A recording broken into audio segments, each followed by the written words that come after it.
Reading Attempt, Version 2, Dagon by H.P. Lovecraft. I am writing this under an appreciable mental strain, since by tonight I shall be no more. Penniless, and at the end of my supply of the drug which alone makes life endurable, I can bear the torture no longer, and shall cast myself down from this garret window into the squalid street below. Do not think from my slavery to morphine that I am a weakling or degenerate. When you have read these hastily scrawled pages, you may guess, though never fully realize, why it is that I must have forgetfulness, or death. It was in one of the most open and least frequented parts of the broad Pacific that the packet of which I was supercargo fell a victim to the German sea raider. The Great War was then at its very beginning, and the ocean forces of the Hun had not completely sunk to their later degradation, so that our vessel was made legitimate prize, whilst we of her crew were treated with all the fairness and consideration due to us as naval prisoners. So liberal, indeed, was the discipline of our captors, that 5 days after we were taken, I managed to escape alone in a small boat with water and provisions for a good length of time.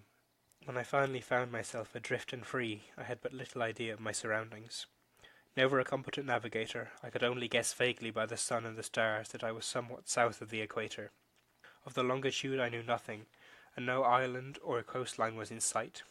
The weather kept fair, and for uncounted days I drifted aimlessly beneath the scorching sun, waiting either for some passing ship or to be cast on the shores of some habitable land. But neither ship nor land appeared, and I began to despair in my solitude upon the heaving vastness of unbroken blue. The change happened whilst I slept. Its details I shall never know, for my slumber, though troubled and dream-infested, was continuous. When at last I awaked, it was to discover myself half sucked into a slimy expanse of hellish black mire, which extended about me in monotonous undulations as far as I could see, and in which my boat lay grounded some distance away. Though one might well imagine that my first sensation would be of wonder at so prodigious and unexpected a transformation of scenery, I was in reality more horrified than astonished, for there was in the air and in the rotting soil a sinister quality which chilled me to the very core. The region was putrid with the carcasses of decaying fish and of other less describable things which I saw protruding from the nasty mud of the unending plain. Perhaps I should not hope to convey in mere words the unutterable hideousness that can dwell in absolute silence and barren immensity. There was nothing within hearing, and nothing within sight, save a vast reach of black slime, yet the very completeness of the stillness and homogeneity of the landscape oppressed me with a nauseating fear. The sun was blazing down from a sky which seemed to me almost black in its cloudless cruelty, as though reflecting the inky marsh beneath my feet.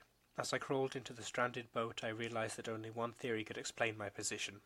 Through some unprecedented volcanic upheaval, a portion of the ocean floor must have been thrown to the surface, exposing regions for which innumerable millions of years had lain hidden under unfathomable watery depths. So great was the extent of the new land which had risen beneath me, that I could not detect the faintest noise of the surging ocean, strain my ears as I might, nor were there any sea-fowl to prey upon the dead things. For several hours I sat thinking or brooding in the boat, which lay upon its side and afforded a slight shade as the sun moved across the heavens. As the day progressed, the ground lost some of its stickiness, and seemed likely to dry sufficiently for travelling purposes in a short time. That night I slept but little, and the next day I made for myself a pack containing food and water, preparatory to an overland journey in search of the vanished sea and possible rescue. On the third morning I found the soil dry enough to walk upon with ease. The odour of the fish was maddening, but I was too much concerned with graver things to mind so slight an evil, and set out boldly for an unknown goal. All day I forged steadily westward, guided by a faraway hummock which rose higher than any other elevation on the rolling desert. That night I encamped, and on the following day still travelled towards the hummock, though that object seemed scarcely nearer than when I had first despised it.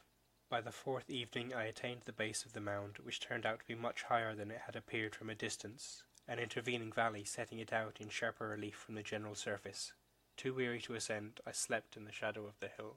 I know not why my dreams were so wild that night, but ere the waning and fantastically gibbous moon had risen far above the eastern plain, I was awake in a cold perspiration, determined to sleep no more. Such visions as I had experienced were too much for me to endure again, and in the glow of the moon I saw how unwise I had been to travel by day.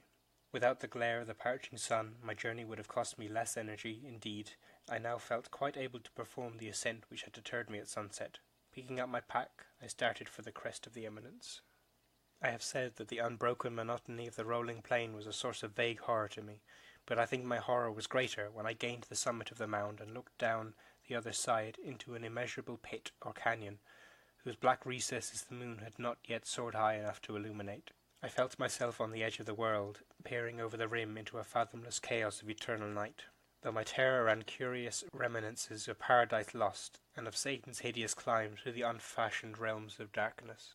As the moon climbed higher in the sky, I began to see that the slopes of the valley were not quite so perpendicular as I had imagined. Ledges and outcroppings of rock afforded fairly easy footholds for a descent, whilst after a drop of a few hundred feet the declivity became very gradual. Urged on by an impulse which I cannot definitely analyse, I scrambled with difficulty down the rocks and stood on the gentler slope beneath, gazing into the Stygian depths where no light had yet penetrated. All at once my attention was captured by a vast and singular object on the opposite slope, which rose steeply about 100 yards ahead of me, an object that gleamed whitely in the newly bestowed rays of the ascending moon. That it was merely a gigantic piece of stone I soon assured myself, but I was conscious of a distinct impression that its contour and position were not altogether the work of nature. A closer scrutiny filled me with sensations I cannot express. Despite its enormous magnitude and its position in an abyss which had yawned at the bottom of the sea since the world was young, I perceived beyond a doubt that the strange object was a well-shaped monolith whose massive bulk had known the workmanship and perhaps the worship of living and thinking creatures. Dazed and frightened, yet not without a certain thrill of scientists' or archaeologists' delight, I examined my surroundings more closely. The moon, now near the zenith, shone weirdly and vividly above the towering steps that hemmed in the chasm, and revealed the fact that a far-flung body of water flowed at the bottom, winding out of sight in both directions and almost lapping my feet as I stood on the slope. Across the chasm the wavelets washed the base of the cyclopean monolith, on whose surface I could now trace both inscriptions and crude sculptures. The writing was in a system of hieroglyphics unknown to me, and unlike anything I had ever seen in books, consisting for the most part of conventionalized aquatic symbols, such as fishes, eels, octopi, crustaceans, mollusks, whales, and the like. Several characters obviously represented marine things which are unknown to the modern world, but whose decomposing forms I had observed on the ocean-risen plain. It was the pictorial carving, however, that did most to hold me spellbound. Plainly visible across the intervening wall on account of their enormous size were an array of bas-reliefs whose subjects would have excited the envy of a Dory. I think that these things were supposed to depict men, at least a certain sort of men, though the creatures were shewn disporting like fishes in the water of some marine grotto, or paying homage to some monolithic shrine which appeared to be under the waves as well.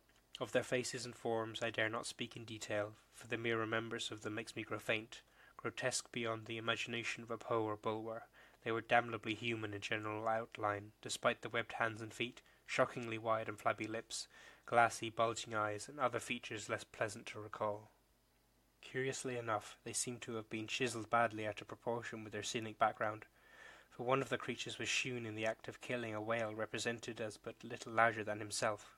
I remarked, as I say, their grotesqueness and strange size, but in a moment decided that they were merely the imaginary gods of some primitive fishing or seafaring tribe, some tribe whose last descendant had perished eras before the first ancestor of the Piltdown or Neanderthal man was born. Awestruck at this unexpected glimpse into a past beyond the conception of the most daring anthropologist, I stood musing whilst the moon cast queer reflections on the silent channel before me. Then suddenly I saw it. With only a slight churning to mark its rise to the surface, the thing slid into view of the dark waters.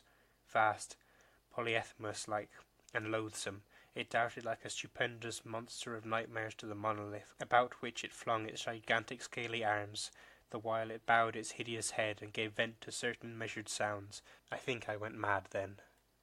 Of my frantic ascent of the slope and cliff, and of my delirious journey back to the stranded boat, I remember little. I believe I sang a great deal, and laughed oddly when I was unable to sing. I have indistinct recollections of a great storm some time after I reached the boat, at any rate. I know that I heard peals of thunder and other tones which nature utters only in her wildest moods. When I came out of the shadows, I was in a San Francisco hospital, brought thither by the captain of the American ship which had picked up my boat mid-ocean. In my delirium I had said much, but found that my words had been given scant attention. Of any land upheaval in the Pacific, my rescuers knew nothing, nor did I deem it necessary to insist upon a thing which I knew they could not believe. Once I sought out a celebrated ethnologist and amused him with the peculiar questions regarding the ancient Philistine legend of Dagon, the fish god, but soon perceiving that he was hopelessly conventional, I did not press my inquiries. It is at night, especially when the moon is gibbous and waning, that I see the thing. I tried morphine, but the drug has given only transient surcease, and has drawn me into its clutches as a hopeless slave. So now I am to end it all, having written a full account for the information or the contemptuous amusement of my fellow men. Often I ask myself if it could not all have been a pure phantasm, a mere freak of fever as I lay sun-stricken and raving in the open boat after my escape from the German man-o'-war. This I ask myself, but ever does there come before me a hideously vivid vision in reply. I cannot think of the deep sea without shuddering at the nameless things that may at this very moment be crawling and floundering on its slimy bed, worshipping their ancient stone idols and carving their own detestable likenesses on submarine obelisks of water-soaked granite. I dream of a day when they may rise above the billows to drag down in their reaching talons the remnants of puny, war-exhausted mankind, of a day when the land shall sink, and the dark ocean floor shall ascend amidst the universal pandemonium. The end is near. I hear a noise at the door, as of some immense slippery body lumbering against it. It shall not find me, God! That hand! The window! The window!